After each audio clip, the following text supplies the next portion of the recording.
Matthew chapter 14. At the time Herod the Tetrarch heard the reports about Jesus, and he said to his attendants, "This is John the Baptist. He has risen from the dead. That is why miraculous powers are at work in him." Now Herod had arrested John and bound him and put him in prison because of Herodias, his brother Philip's wife. For John had been saying to him, "It is not lawful for you to have her." Herod wanted to kill John, but he was afraid of the people because they considered John a prophet.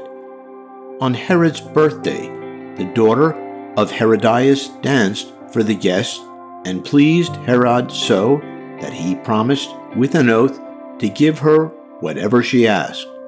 Prompted by her mother, she said, "Give me here on a platter the head of John the Baptist." The king was distressed, but because of his oaths and his dinner guests, he ordered that her request be granted, and had John beheaded in the prison. His head was brought in on a platter and given to the girl, who carried it to her mother. John's disciples came and took his body and buried it. Then they went and told Jesus. When Jesus heard what had happened, he withdrew by boat privately to a solitary place. Hearing of this, the crowds followed him on foot from the towns. When Jesus landed and saw a large crowd, he had compassion on them and healed their sick.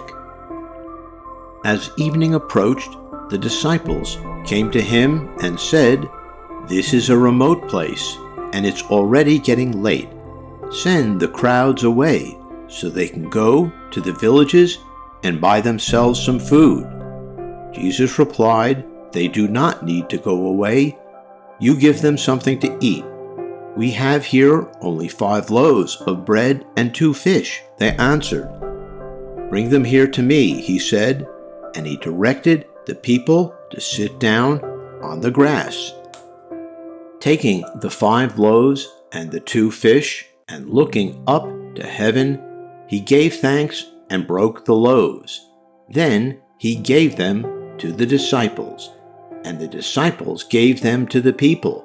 They all ate and were satisfied. And the disciples picked up 12 basketfuls of broken pieces that were left over. The number of those who ate was about 5,000 men, besides women and children.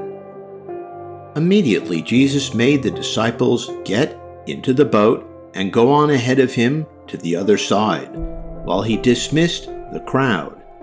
After he had dismissed them, he went up on a mountainside by himself to pray. Later that night, he was there alone, and the boat was already a considerable distance from land, buffeted by the waves because the wind was against it. Shortly before dawn, Jesus went out to them walking on the lake. When the disciples saw him walking on the lake, they were terrified. "It's a ghost," they said, and cried out in fear. But Jesus immediately said to them, "Take courage, it is I. Don't be afraid." "Lord, if it's you," Peter replied, "tell me to come to you on the water." "Come," he said. Then Peter got down out of the boat, walked on the water, and came towards Jesus. But when he saw the wind, he was afraid and began to sink, cried out, "Lord, save me."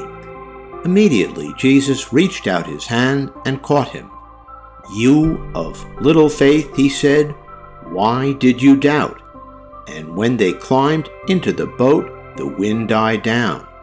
Then those who were in the boat worshipped him, saying, "Truly you are the Son of God." When they had crossed over, they landed in Gennesaret, and when the men of that place recognized Jesus, they sent word to all the surrounding country. People brought all their sick to him and begged him to let the sick just touch the edge of his cloak, and all who touched it were healed.